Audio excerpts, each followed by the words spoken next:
What's up, everyone? Welcome to the SNS show. It's Sal Borhat with Sid two-time. Big trade news. The 49ers have officially traded Deebo Samuel. Something we saw coming, something we expected. You knew the 49ers were going to honor that for Deebo Samuel. Deebo Samuel was a big-time player at one point. Last year, he still was a good player, but he was not the same player. The 49ers decided they want to move on. I don't blame them. I just feel like we didn't get enough for him. A fifth-round pick, and then, the $31 million cap hit. It's hard to believe the 49ers are going to be paying a $31 million cap hit, and the motivation for that was a fifth-round pick. Obviously, the other motivator was getting rid of a guy that doesn't want to be there, and that's kind of something you got to do when that happens. But a fifth-round pick just feels like, I don't know. I feel like the Redskins got the best of us. And the other thing that's pretty scary to think of is, what if Deebo Samuel comes into this season with the mentality of 2021? And obviously that's easier said than done, but Deebo Samuel, in my opinion, is going to bring his A game. He's going to have an offseason to remember, and he's going to do his best to stick it to Kyle Shanahan and John Lynch. And I do believe that that's a possibility. I don't see him being anywhere near 2021, but I do see there's a possibility of him being pretty darn close to a Pro Bowler. I could see it. Well, I don't see him being far off of 2021. Like, why? Like, he's playing overweight. We know that. But other than that, like, yeah, there's body wear and tear, but I don't see why he would be very much far off of that. And yeah, I don't know. Something about a fifth round pick doesn't feel right to me. That's crazy, especially like you said, you're paying $31 million for a fifth round pick, basically. So whoever you draft at that spot is like somebody you're paying $31 million to. And Yeah. obviously it's for future money reasons, and yeah, you can't keep somebody that doesn't want to be here, but I don't know. I was just expecting more. Feels Yeah, like a letdown. I feel like we should have got more, but I will say this. The reason why I don't think he'll be the 2021 Deebo, one, that was however many years ago, 4 years ago, okay, this upcoming season. But the other thing, too, the reason why I say that is when you pop on that tape, the explosiveness of Deebo Samuel at that time was a little bit different, especially than last year. And yes, he was 20 pounds over, so it's hard to say. But even if you go back 2 years ago, I don't feel like Deebo Samuel was anywhere near 2021. 2021, he was very explosive, along with the breaking tackles and all that. He can still do that, and I do believe he can still do that. I still believe he'll have the yak factor. I just don't think he can break away like the way he used to. He could turn like the Eagles game 2 years ago, he had a big night. He took a slant to the house. He took a hitch pass to the house. But even on those plays, if you watch him, his explosiveness is not the same as 2021, but it does show capabilities that he still has. I just don't feel like the 2021 Deebo All Pro won't. I don't see that guy coming back. But a good player is very likely. Yeah. The other thing, we knew the reports were Commanders and Texans early on going after Deebo Samuel. And I find it hard to believe that you couldn't have got a fifth round pick for the Texans and move them out of the NFC. Like, you give them to an NFC powerhouse who you're going to have to probably see in the playoffs if the Niners are to make it there. And Deebo's going to bring it if that happens. Exactly. Yeah, and the Redskins are only going to get better. I mean, Jonathan Allen is a guy that the 49ers would love to have. And I heard that they were looking at him in this trade. Obviously, that would have been a big acquisition. I'm sure money had a lot to do with it. And the reason why the 49ers couldn't do it or didn't do it, or maybe the Redskins were asking for too much. It's hard to say. But the fact that we walked away with just a fifth round pick, I don't know, as a 49er fan, seeing a guy that was, sorry, my mic cut out there. As a 49er fan, seeing a guy that was such a big piece of this team, and never mind what he did on the field, it's also the stuff on the sideline and that attitude that he brought. And I feel like the 49ers will miss that. And I feel like it was due more than a fifth round pick. But that is done now. It's official. He's a Redskin. Good luck to Deebo. I do wish him the best. As much as he pissed me off last year being 20 pounds overweight and not the same guy, he Yep. still was one of my favorite 49ers over the last 6 years. Him being a rookie in 2019 and going to the Super Bowl as a rookie, he was a big player in that Super Bowl, even though we didn't get it done. I hear Niners are open to trading Brandon Ayuk. What are your thoughts on that? Well, if it's for a 5th round pick, back it in. I'll tell you that right now. Like, if we don't get something good for Brandon Ayuk, don't even consider it, especially because the cap hit would probably be pretty bad too. So, For me, if I'm one of the other NFL teams looking at this possibility of getting Brandon Ayuk, it's going to be hard to sell me on something in the neighborhood of a first round or second round. You got to keep in mind, Brandon Ayuk, sure, he was an all-pro, second-team all-pro 2 years ago, but he's coming off a knee injury where he tore his ACL, MCL, and his meniscus. So it's a full reconstruction. It's not to say that, where the health is today, you got to believe he's going to recover and come back. It's just, when will that happen? Will it be the same thing as Dre Greenlaw all the way through the year? We're hoping he's going to come back and, he doesn't come back. It's something that's very possible. I don't think this injury is something that you can guarantee Brandon Ayuk is going to be the same, at least not this upcoming season. Eventually, maybe, but I believe that this injury will play a big factor in the way he comes into this year. well, the way I look at it is, it's a boom or bust. Honestly, like if I'm sitting there as the Chiefs and I give up a 2nd round pick for Brandon Ayuk and he comes back the old Brandon Ayuk, he's a clear number 1 wide receiver on any team in the NFL today, and he would do a lot of damage on the Chiefs or a team similar to that, like the Chargers, who need receivers, or any team like that is looking to contend. It makes sense, and for a 2nd round pick, it's not hard to believe. Let's do a hypothetical. Let's say we trade Brandon Ayuk. The 49ers receivers are Pearsall and Jennings. What do you think that offense is going to look like going into the season? With obviously Christian McCaffrey coming back is going to be a big deal, as long as the way I see it, if Christian's healthy, he's going to still be Christian McCaffrey. I believe that. George Kittle's still an X factor. But the receiving corps, your third receiver is either a new draft pick or you're looking at a young little guy wearing number 19, and that's Jacob Cowing. So I don't know. I don't think that would look very good. I don't believe that Purdy would be happy with that. But if you're a 49 GM, I could see why he wants to get rid of it, Brandon Ayuk. One, he's coming off a big injury, and we're talking $30 million. And I said this before. I don't think you paid it. Listen, I'm a fan of Brandon Ayuk. This is not a knock on Brandon Ayuk by any means. But you can't tell me he's a top 10 receiver in the NFL when he's fully healthy. I don't believe that. I could name 10 guys that I'd take over him. And all those 10 guys that you can name, maybe 4 are getting paid more than him.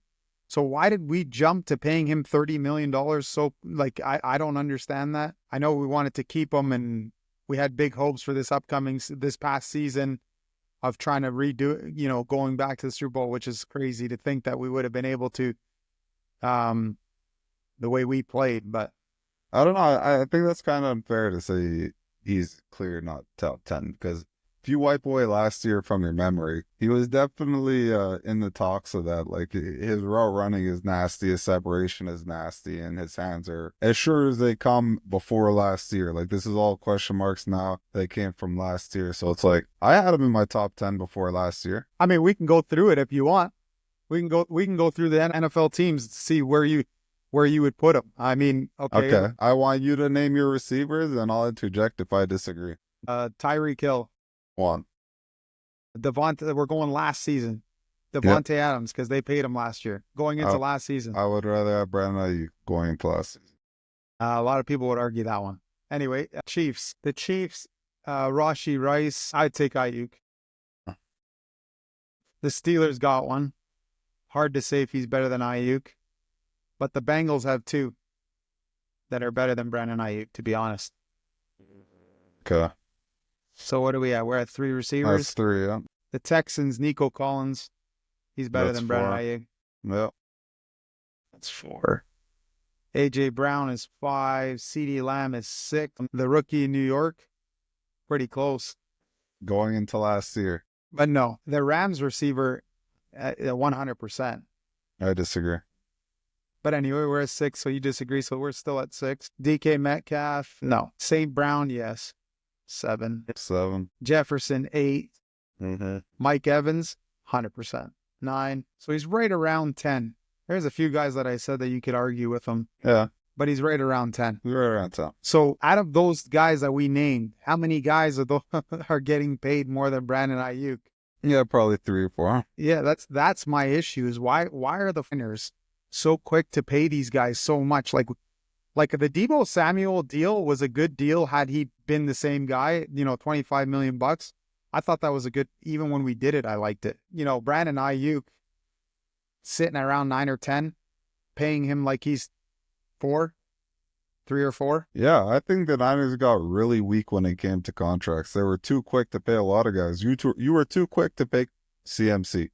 It's the truth. He was the nastiest back in the league. He was coming off a nasty year, but we know what happens to our running backs when they're hit around that 28, 29 age. And they were too quick to pay him. They were too quick to pay Brandon Ayuk, like we're saying right now. And it's all coming back now. Now we're running into money problems. And the trade to Deebo Samuel today, I don't know. I don't know if that screams to me that we're going into this year contending. No, I don't. I don't know. The more I see, the more I start to feel like the team. I don't want to say the team is broken up or the team is kind of not together anymore, but it's starting to feel that way. It's starting to feel like, I don't know, maybe in 5, 10 years from now, we'll hear something about how the players dislike something Shanahan did and it caused something. It's possible, but it feels that way. Like Deebo Samuel was one of the core guys. He was one of Shanahan's guys, and he wanted out the door this year. And there was a few things that went on this season. Deebo saying it's not me kind of thing. It's just I'm not getting the ball. Just little things like that. Very uncharacteristic in the sense that Deebo Samuel was Shanahan's, favorite receiver maybe, or one of his favorite players, and you don't see a favorite player doing that. He was probably getting some of the best treatment from Shanna. Yeah. So something has happened in that locker room. It doesn't feel the same. Obviously, in off season, a lot of things can happen and change, and whether they're for the good or for the bad. And I think in this situation, it probably can't get worse after last year. And then the 49ers also, in my opinion, got a lot of bad news coming out of Los Angeles. Matt Stafford re-signing, extending with the Rams is never good news. I still think he's the best quarterback in the division. And to know that he's going to be around for a couple more sucks. Obviously, it's good for football. I'm a fan of Matt Stafford. It's hard not to cheer for a guy that, plays the way he does. He's a tough quarterback, plays through it, willing to step in and take a blow to feed a throw down the ball. A big fan of Matt Stafford. Just sucks to know that we're going to have to deal with him for a couple more years. A part of me thinks just with that signing right there, the Rams could probably lead the way again. What do you think? He was so close to going to the Raiders. That would have been nice, eh? Yeah. Yep. Well, yeah, I think for sure he's still the best quarterback in the division, and yeah, that's gonna be our competition to win the division for the years to come, I guess. Yep. And then one thing that's not talked about a lot that comes to my attention is when you're a 7th-round draft pick and Mr. Irrelevant as Purdy was, he came in with an agent that's not the big name agent. And I think I seen somebody talking about this the other day, and it makes sense. It makes me think that the 49ers are more confident with this agent and that they can bully him maybe a little bit. And that's why the 49ers are saying things like nothing's guaranteed and having that confidence that they can maybe bring him down. I feel like the 49ers are going to try to get the number 4 in front of whatever they pay him. I think it's going to be a $40 to $45 million contract. I don't think the 49ers are willing to pay him 50. And I think that agent is going to do the 49ers a favor with his inexperience. Yeah, it makes sense. I mean, like you were saying earlier, when you're drafted last pick in the draft, any number in the 40s is going to make you dance. So it makes sense that he'll be willing to take under 50 for sure. And the other thing too is it shows loyalty by Brock Purdy in the sense that instead of firing him and going with one of the big name guys now that he's become somebody as opposed to Mr. Irrelevant, he didn't do that. He stuck with them. He basically saying, you believed in me, so I'm going to stick with you. And that's the type of character Brock Purdy is. So the 49ers understand that. And maybe he feels the same way towards the 49ers. And he's not willing to move on from the Niners either. So they can use that as a way of negotiating, and that they feel like eventually they'll come to terms and he'll sign, even if it isn't the big number. Yeah, so we're looking at all the scenarios that make us happy. Now let's look at scenarios that wouldn't make us happy because Brandon Ayuk's not a farm boy like a lot of people think. He's a business guy. His dad is a business guy, and at the end of the day, it's about the dollar. He wants the highest amount paid. Is he willing to take a pay cut? That's something we don't know. We're hoping for, but if he's not, and he's sticking to that number in the 50 mid 50 high 50 range, and we're not willing to pay him that, what do you think happens after that? I'm going to play like as if I'm John Lynch here for a second. If I'm John Lynch and Brock Purdy's pushing me between the 50 to 60 range, I'm sorry, I don't feel comfortable putting that on paper. I don't believe that gives the 49ers the best chance to win. So now I would start to, I don't know, like if that actually happens where he's not willing to sign and this is what he wants kind of thing, I might shop him. I might shop him to see what's out there, see what I could get given back. If there's a high draft pick out there right now, it's a team that's willing to go for a proven quarterback as opposed to a rookie, high draft pick that could bust on you. It's something to consider, because what happens is the 49ers end up getting probably a first round draft pick and maybe more. I would assume more. And then you get to take your shot at a young guy like Sanders or Ward or whoever else that the 49ers feel fits their system. But those two would fit the Niner system. And I'm not a huge fan of rookie quarterbacks in the sense that you really are investing so much and you don't know what you're getting. But that's the only way to do it. We did it with Trey Lance and it didn't work out. But it is the way to go when you're trying for a new quarterback. Now, the 49ers have a quarterback, and that's Brock Purdy. So you're going to do your best to keep him around. But if he's being firm with it at $50 to $60 million, I'll be honest, as the GM of the 49ers, I don't feel comfortable, especially where the 49ers are right now, where if you feel they have a losing season, there's a possibility that John Lynch and Shanahan are out the door. So do you want to put your career in the hands of Brock Purdy at that number, which also means the roster is not the same when you pay him that? These are things that John Lynch is thinking about. I think this is the reason why John Lynch said those key words at the end, or at that interview at the Combine, that statement that he said, nothing's guaranteed. I think that's said for a reason.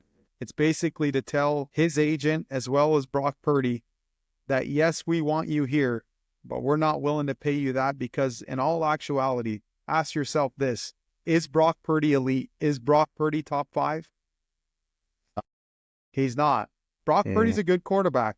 He's right where we just talked about Brandon Ayuk. He's right around that number, 9 or 10. So 9 or 10, I'm not paying like 1, 2, or 3 if I'm the GM, because I know what that does to my team. It's going to reduce the abilities of putting good players around him, and that's something that he needs. I can't lie to you. Brock Purdy can create with his legs, and he can do some things better than your average typical quarterback. But Brock Purdy, we've seen him, when you put it all on his shoulders, he will struggle. Even there's a point in the Lions game in the NFC Championship, he threw an interception on his side of the field. It was a ugly throw over the middle. Not a lot of arm strength on that play. And that's what will happen when you fall behind and you're forced to throw and the defense knows you're throwing. They're going to sit back in those zones. They're going to send 4, maybe 5, and they're going to want you to sit back there and throw. And when they know you're throwing, the DN's got their ears pinned, and Brock Purdy's a little guy in that pocket. So I'm not a huge fan of paying Brock Purdy anything more than 40 to 45. If we get that number, it's worth it. Anything more than that, I am not a fan. I don't support the idea. I don't see anything good coming out of it. Okay, Brock Purdy's sticking to his $50 million ask. So we're now shopping Brock Purdy, and we're assuming this is all before the NFL draft, because you wanna pick this year. You don't want to trade for a pick next year. The Tennessee Titans at pick number 1, I find it unrealistic trading for the first overall pick. You'd have to give too much. The Browns are at number 2, and they obviously need a quarterback. I see a simple solution. Just give me Myles Garrett, and we'll give you Brock Purdy. Call it a day. It is a fair ask. I mean, would you rather pay Myles Garrett or Brock Purdy? Myles Garrett. A lot of people would call you crazy for that, but anybody that truly knows football, what that means to that defense, when you have two premier edge rushers, yeah, and if you something now that you're not paying Brock Purdy $50 million, you got room to pay Greenlaw. You could even pay Hufanga. Then your draft pick is not making much, at least not for his first 4 years. And if that 11th overall pick is a quarterback, would make sense. Obviously, you'd want to move up and try to get one of the two big names, but whatever. Let's say they don't. I don't think this is crazy. I know a lot of people that are listening right now are probably like, these guys are nuts. They're going to trade away Brock Purdy for, Myles Garrett and give away Purdy. Let me tell you something. I believe the Browns would be willing to do it. There's no doubt in my mind. And I believe we'd win that trade because I think that what that means to the 49er defense would be massive. And we've seen Kyle Shanahan. This is the biggest reason. We've seen Kyle Shanahan run with Jimmy G and do very well with him. Now, Jimmy G is not a superstar. He's not one of the worst quarterbacks, but he's definitely nowhere near the best. So you just give him somebody that can play the game. He doesn't need to be elite. Brock Purdy, again, is another example. He's not elite. Brock Purdy's definitely way better than Jimmy G. He's got the legs that create, and he's a gamer. There's certain things that some quarterbacks have that others don't. Brock Purdy will step in and take a blow to feed a throw. Not a lot of quarterbacks are willing to do that. Brock Purdy can buy time. He can find ways to get his legs going and, go for 15 yards down the field. That's something Jimmy G couldn't do. But I mean, at the end of the day, if the guy wants $50 to $60 million, it is a possibility the 49ers do it. I know people don't believe that, but it really is a possibility. If you don't believe me, why do you think John Lynch said there's no guarantee? Yeah, man. Another thing that could be going through John Lynch's mind as well as it's going through my mind right now is let's force Kyle Shanahan's creativity back because we saw it go away once we knew that Brock Purdy was good. We saw it there strong when we had Jimmy Garoppolo because we know what Jimmy Garoppolo is. The early years of Brock Purdy, it was there strong because we knew what we thought we had in Brock Purdy was a 7th-round pick. Yeah. So it's taking a hit to the offense, obviously getting rid of Brock Purdy, but it could bring out the best in a coach he is a offensive genius. And if you could bring the best out of him as well as add a player like Myles Garrett, it could be the best of both worlds for the 49ers. Hey, man, if you take a look at the Chiefs this year, the quarterback struggled for other reasons other than himself. Don't kid yourself. Patrick Mahomes is still Patrick Mahomes. He struggled because Rashee Rice went down. That hurt him. The run game wasn't the same. Obviously, getting back Pacheco later in the year helps, and the big signing of the free agent that they brought in Kareem Hunt helped a lot too. But the Chiefs relied on their defense to get to that Super Bowl. And the 49ers, if you put Garrett and Bosa, Fred Warner, Greenlaw on the field, you have a chance to get anywhere you want to go at that point because that defense is going to get you on the field a lot. That offense is going to get opportunities more than they would normally get because other teams going to be punting. So the 49ers have options with Brock Purdy. It isn't necessarily signed $60 million or $50 million. That's not something they're obligated to do. The reason why I say that is because he's not one of those top name quarterbacks. He's not going to bring you wins through his arm strictly. Don't get me wrong, Brock Purdy can win games and he'll play a big part in it. But he's not going to be the sole reason why you win. There's only a few of those in the league. Those are the guys you pay those numbers to. So if the 49ers are being pushed into that 50 number, don't be surprised if they pull something off like this because I do believe John Lynch is aware that the 49ers have a bad early, start to this season. Let's say they go 2-4. There's a possibility 2-5. There's a possibility him and Shanahan get fired. There's a lot of money invested into this 49er team, and 2-5 is not going to cut it. So he knows that. He's not going to go and pay Purdy all this money and say, oh, in 3 years from now, we'll be good. I don't think he believes he has that opportunity. There isn't enough room. 3 years, the 49ers will switch the position of John Lynch and Kyle Shanahan if it takes 3 years. So the 49ers have gotten used to winning. The fans have gotten used to winning. And they're going to have to figure out whether or not they want to rebuild, which would take 3 years. And how do you know you're going to keep your job in that time frame? Or you talk Purdy down to the 40 numbers and keep going, or move him if he's really persistent on the bigger numbers. But I'm a firm believer Brock Purdy's going to be cool with 40 million bucks, and all these hypotheticals go out the window. Yeah, I guess we're gonna find out in the upcoming weeks before the NFL draft. So that's Yeah. it for today. All right, man. Well, I hope you guys enjoyed the show. Hit the subscribe button on YouTube, hit the like button, and leave a comment if you have something to say. All right, have a good night. Peace.